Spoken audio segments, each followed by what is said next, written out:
Avant l'enlèvement de l'Église, mes frères, la vraie parole sera rare.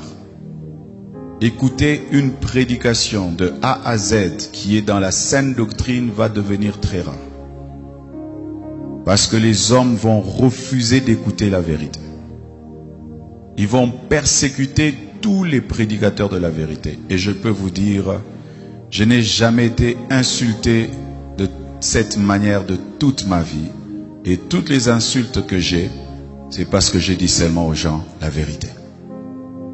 Ils aiment quand tu leur parles du mariage. Ils aiment quand tu leur parles de bénédiction. Mais quand tu touches à ce qui est essentiel, qui doit les amener à la repentance, à revoir leur vie, les hommes de ce siècle ne veulent plus. Ils choisissent même les églises en fonction de cela. Je ne prie pas dans cette église-là, ce pasteur est dur. Je ne prie pas dans cette église-là, ce pasteur-là veut changer les gens. Je préfère prier dans telle église, ce pasteur nous motive. La parole va être rare. Rarement pour les enfants de Dieu. Les vrais enfants de Dieu chercheront à écouter la vraie parole. Elle va devenir rare. Que Dieu te fasse grâce, toi qui enseignes, d'être parmi les raretés, les personnes dans lesquelles on trouvera encore l'évangile pur. Il y aura des églises, mais sans la parole de Dieu. Et les enfants de Dieu iront et resteront à leur fin. C'est vrai, j'ai entendu quelqu'un parler, mais il n'a pas parlé de la part de Dieu. Il a ouvert la Bible, mais il n'a pas parlé de la Bible. Ce phénomène va y aller croissant. Des gens qui ouvriront la Bible sans parler de la Bible. Des gens qui parleront de Jésus sans parler de Jésus. Des gens qui commenceront des églises, mais pas pour dire la vérité. Et les hommes, de même, iront à l'église, mais pas pour écouter la parole de Dieu. Ils iront par religion, par habitude, mais pas pour écouter la parole de Dieu. Ils demanderont même à leur pasteur de ne plus inviter tel orateur et tel orateur parce qu'il est dur. J'ai prêché hier quelque part, je parlais de la sanctification.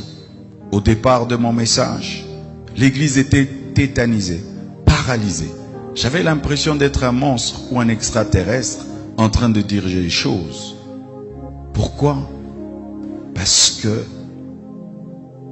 il y a une carence de la vérité, carence de la parole.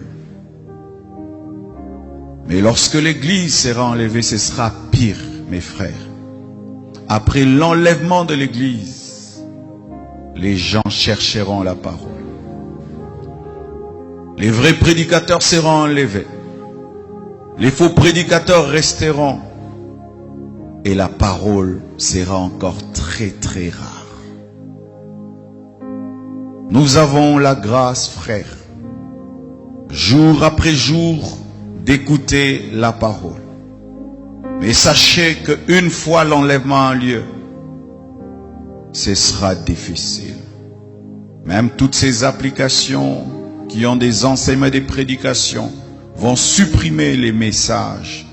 D'ici là, mes frères, nous n'aurons pas cette liberté de prêcher sur YouTube, de prêcher sur Facebook, de prêcher sur Twitter, sur Instagram. Non. Ces applications et ces réseaux n'ont pas été créés pour l'évangélisation. Ils ont été créés pour que le monde soit un, pour accueillir l'Antichrist. C'est pourquoi, remarquez, tu prêches contre l'homosexualité, on supprime ton post et on t'avertit. Une fois, j'ai posté sur Facebook, des hommes étaient en train d'adorer une vache.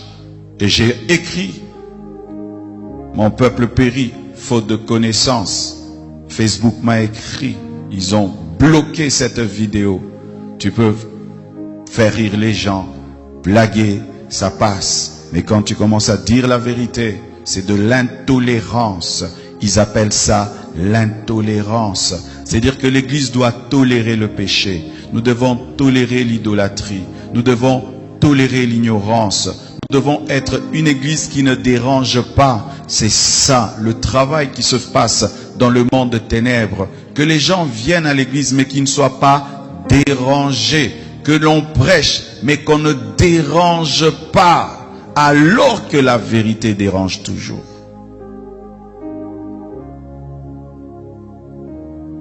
Je vous ai présenté cette parole afin de vous révéler une chose, que la faim et la soif de Dieu existent. Mais pour Amos, c'était une malédiction. C'était une malédiction où Dieu se retirait de son peuple, abandonnait son peuple, refusait de lui parler pendant un temps. Mais aussi, dans la nouvelle alliance, nous pouvons avoir cette soif. Pas comme une malédiction. Nous pouvons avoir cette faim. Pas comme une malédiction, mais au contraire, comme une bénédiction. C'est-à-dire que tu as la parole, mais tu la cherches comme si tu ne l'as pas. Tu as la présence de Dieu, mais tu la recherches comme si tu ne l'as pas. Ne tombez jamais dans la satisfaction. Ne pensez jamais être arrivé dans les choses de Dieu. Ne priez jamais comme si vous connaissez tout et comme si vous avez tout. Ne vous tenez jamais face à la parole de Dieu comme si vous la connaissez à 100%. Une fois que la faim de Dieu te quitte, la soif de Dieu te quitte, tu vas commencer à mourir à petit feu. Et c'est ça qui est en train d'arriver à l'église de temps de la faim. Une perte de la soif de Dieu. Une perte de la faim de Dieu. Rien qu'à voir comment les gens se préparent avant de venir à l'église. Ils ne prient pas, ils viennent à l'église. Ils ne participent même pas à l'adoration. Ils ne participent pas à la louange. Il est assis là comme si on l'avait puni. Tu as même besoin de lui dire qu'est-ce que tu es venu faire. Incapable d'ouvrir sa bouche dans le temple. Je dis toujours, si quelqu'un ne sait pas prier dans le temple, comment il prie à la maison? Parce qu'ici, même les faibles deviennent forts. Même ceux qui n'ont pas la vie de prière arrivent à prier. Mais si toi, tu quittes chez toi à la maison jusqu'ici, tu n'arrives même pas à ouvrir ta bouche. Tu n'arrives même pas à lever tes mains. Est-ce que tu les lèves à la maison chez toi? Mais quand même, tu es venu. C'est ça l'église des temps de la fin. Des hommes qui s'approchent de Dieu, mais sans l'aimer. C'est comme ces mariages-là qui ont duré. Ils sont là seulement pour la forme. Il n'y a plus d'amour, il n'y a rien. Mais ils sont là pour les enfants. Et certains chrétiens sont chrétiens parce que, s'il arrête d'être chrétien, on va se moquer de lui. S'il arrête d'être chrétien, ce serait un scandale. S'il ne va pas à l'église, mais il ira où? Une telle vie chrétienne est fade. Une telle vie chrétienne n'est pas la vie chrétienne. Où tu t'approches de Dieu sans passion. Tu viens à l'église sans passion. Tu pries sans passion. Tu adores sans passion. Tu lis ta Bible sans que ton cœur ne brûle. Les disciples sur le chemin d'Emmaüs, lorsqu'ils entendaient Jésus parler, leur cœur brûlait. Vos cœurs brûlent-ils encore quand vous écoutez la parole, quand vous lisez la Bible? Comment vous sentez-vous quand vous faites un jour sans prier? Comment vous sentez-vous quand vous faites un jour sans lire la Bible? Comment vous vous sentez-vous? À l'aise? Vous êtes à l'aise de faire un jour sans prier? De faire un jour sans lire la Bible? Trouvez-vous le sommeil quand vous n'avez pas prié? Si vous trouvez le sommeil, vous n'êtes pas normaux. Si vous vous sentez à l'aise quand vous avez fait un jour sans lire la Bible, vous n'êtes pas normaux. Parce que quand vous n'avez pas mangé pendant un jour, vous le manifestez. Mais quand vos esprits n'ont pas mangé, vous ne ressentez rien. C'est déjà un signe d'égarement. d'abandon, de refroidissement, de tiédeur, de perte de la faim de Dieu et de sa soif. Ne jouez pas avec le péché parce que Dieu pardonne. Ne t'amuse pas avec le péché même si tu sais que Dieu pardonne. Car certaines conséquences restent pour toute la vie.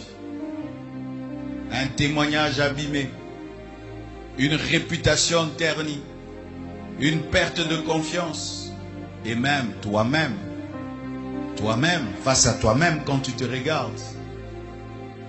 Ne joue pas avec le péché, même si tu sais que Dieu restaure. Quand tu entres dans l'œuvre de Dieu, tu dois connaître celui qui t'engage. Et tu dois t'attacher à lui plus que son œuvre. Et ne te sers pas de Dieu, laisse Dieu se servir de toi.